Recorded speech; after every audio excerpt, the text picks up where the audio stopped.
पैखासु किता ngaire kaigino unasena sum hairidubo sum unaningba kharasu khangba tamugo matam hogiba haibase khangudabane पैखा फजना पास तौरदी आईदी यारोय दौनिको पैखाय वाबो असेंगमने पैखा मिराय बेसुमदी पास मा तौदिनि मिनंबो रायंगोना हंदकी पैखा से लोरगा अतोप state अमदा थाने हाइदो कांदे ले मखम तमनेंगने माय तमसनु आईदी लोंगने थांगल बाजारदा आईगी मिंगदे लेबा दुकान दो अदु सैंबर चिंगरगने वाय मनी मतुम एंसला हाउस हना अनोम चिंखलादने नुसीब्रा मीना वा हायरका माइदे तं गौसनरा दौने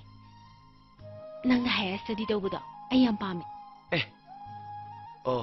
नंग याम पामदा पामगने आई लोंग मुतुंग तमगे यायदना माहि तमबगने युमान बगी पुंसीगा अनीसे पुन्ना समिनाबा आई पामदे आई हायना सुखंदे अस ननि पोय हारिबा ओय पुलिस की ओजा पाखंग अरिबा सिंगदो मुमिता मे चुचुमदे आईदी फुरिंगने खुदके मरे मरे तजाने अस असिबु वानेना आइबो ngamsa सुनादना आइना मुथादो चप पामदे पबुंग चलो चलिंगदेबा नाहका काइननबगीदमक चलो हाइबनती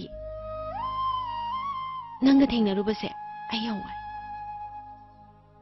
अदो अखोइनी हे चेनबदा मिपुंग खुदिमकनाने ओजा सरलादो सात्रमदा चेनख्रेने हेता हाइनदोइबा मसिदी नुसिनबे वफमने ओजा सात्री मैदे नते मिगी मसिम मेंगमब्रो मवारौदबा याम कुपना खलबा मतुंगदनी आइना नंबु अतोपा स्टेट अमदा चटननबा हाइसे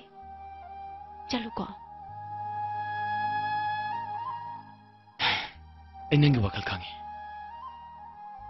नंगी धमक आई चटननबा होनरगे आइगी दमकता नंगी दमकता नंगना अदुमना हाइबदो आई याम नुंगाय नंगी दमकता नतदे कनागी ओइनी